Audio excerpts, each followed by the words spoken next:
ایک عجیب بات عرض کر دوں، قرآن کی نسبت، قرآن کا پڑھنا، سمجھنا، پڑھانا، یہ تو بہت بڑی باتیں ہیں نا۔ پڑھنا، پڑھانا، سیکھنا، سکھانا، کمزور ترین تعلق بھی اگر قرآن کے ساتھ رہا، وہ بھی میرے اور آپ کے لیے ہدایت کا ذریعہ بن جائے گا۔ ایک نوجوان پاکستان سے گیا مغرب ممالک میں ملازمت کے لیے، ملازمت ہو گئی، دفتر میں مستورات بھی ہوتی ہیں، تو وہاں ایک عیسائی لڑکی تھی دفتر میں۔ آہستہ آہستہ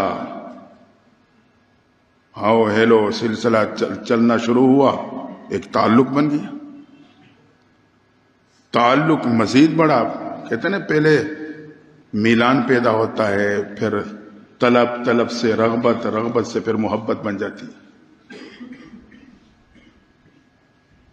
اب نوجوان اس کی تعلق اور محبت میں ایسا بے قرار ہوا کہ اس نے اس کے سامنے اظہار کر دیا، میں تیرے سے شادی کرنا چاہتا ہوں۔ لڑکی کا بھی میلان تھا، اس کا باپ جو تھا وہ عیسائی تھی لڑکی، اور والد اس کا مذہبی اعتبار سے بڑا سخت تھا۔ اس نے گھر بات کی، اس طرح دفتر میں میرا دوست بنا ہوا ہے، یہ ہے وہ ہے فلاں ہے، بارے میں شادی کرنا چاہتی ہوں، مسلمان ہیں۔ باپ نے کہا ایسے کرو، 2-3 شرائط ہیں، اگر وہ پوری کر دے تو میں تیرا رشتہ اسے دے دوں گا۔ ایک شرط تو یہ ہے کہ اسے اپنا ماحول، اپنی ملازمت جو اس کے علاقے میں، وہ چھوڑ کے ہمارے اس علاقے میں یہاں آنا ہوگا، جہاں سے کوئی اور نہ جانتا ہو۔ اس تک یہ بات پہنچائے، اس نے کہا ٹھیک ہے۔ دوسری شرط والی کی طرف سے یہ تھی کہ وہ اپنی کمیونٹی جو ہوتی ہے، اپنا ایک دوست، تعلق اور رشتہ دار، اس ماحول کو بھی چھوڑ کے ہمارے ماحول میں آنا ہوگا۔ اسے بالکل قطع تعلق کر دے گا، کوئی رابطہ، ٹیلی فون، کوئی کسی قسم کا رابطہ نہیں ہوگا۔ باپ سمجھتا تھا کہ مسلمان ہے، اگر اسے کہتا ہوں کہ تو کلمہ چھوڑ عیسائی بن جا تو شاید انکار کر دے، اس طرح ماحول میں لا کے اس کو بدل لوں گا۔ اس نے کہا ٹھیک ہے، یہ بھی منظور۔ تیسری شرط یہ ہے کہ جب ہم اتوار کے دن جاتے ہیں نا گرجے میں، تو اسے ہمارے ساتھ جانا پڑے گا۔ اس نے لڑکے سے کہا ٹھیک ہے، یہ بھی مجھے منظور۔ جو شرائط تھی، وہ تعلق میں اتنا بے قرار تھا کہ اس نے ساری شرطیں مان لی۔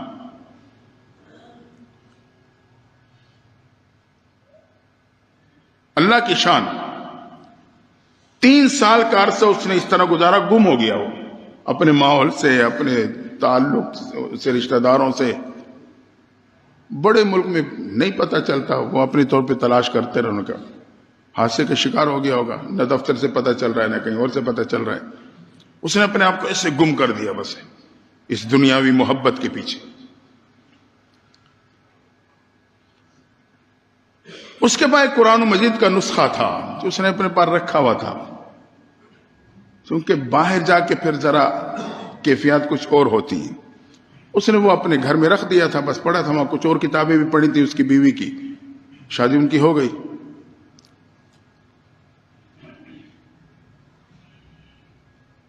ایک دن ایسا ہوا،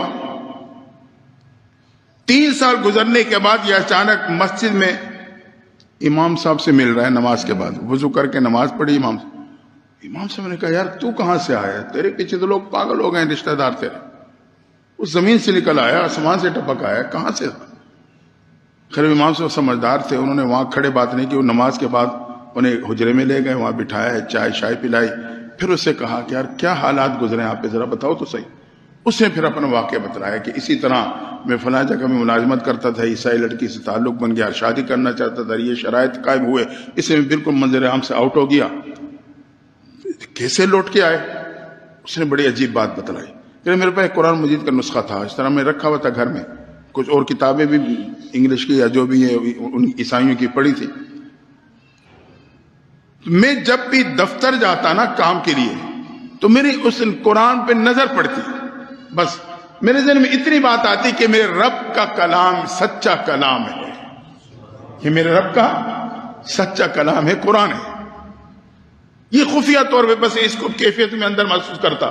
دفتر سے شام کو واپس آتا تو بس ایک مزاج سا بن گیا تھا، تو ادھر میں ضرور دیکھتا، نظر پڑتی، دل میں یہ بات آ جاتی کہ یہ قرآن مجید ہے، میرے رب کا سچا کلام. کہتے ایک دن میں دفتر سے واپس آیا، روٹین میں دیکھا تو وہ کتابیں نہیں ہیں. میں نے بیوی سے پوچھا، اس نے کہا میں صفائی کر رہی تھی، یہ کتابیں پڑھی تھی، کبھی استعمال میں تو آئی نہیں ہے، تو میں نے اٹھا کے اسے باہر کوڑے میں پھینک دیے. جب اسے یہ سنا کہ اچھا اس میں تو قرآن بھی تھا، پھینک دیا. یہ دوڑا گھر سے جہاں اس نے پھینکا تھا، کوڑے میں تلاش کر رہا ہے، قرآن کو اٹھا رہا ہے. اب بیوی ونڈو سے دیکھ رہی ہے، وہ حیران کہ یہ کیا کر رہا ہے. کبھی اٹھاتا ہے، اسے چومتا ہے، سینے سے لگاتا ہے، سر پہ رکھتا ہے. ایک محبت کا اظہار، قرآن کو صاف کر کے محبت کا اظہار کرتے ہوئے واپس لے آئے. اس نے کہا یہ کیا ہے؟ اس نے کہا یہ ہماری قرآن ہے، ہمارے رب کا کلام ہے، نبی کی کتاب ہے. بیوی نے کہا اچھا تیرے میں ابھی یہ عناصر باقی ہیں؟ میں جاتی ہوں گھر جا کے اپنے باپ کو بتاتی ہوں. کہتے وہ ادھر اپنا پرس اٹھا کے گھر سے نکلی، باپ کو بتانے جاتے ہیں تو وہ اب بھی یہ عناصر اور یہ ذہن رکھتا ہے. ادھر میں نے کہا کہ یہ قرآن گھر میں ہوگا تو میں رہوں گا، ورنہ نہیں.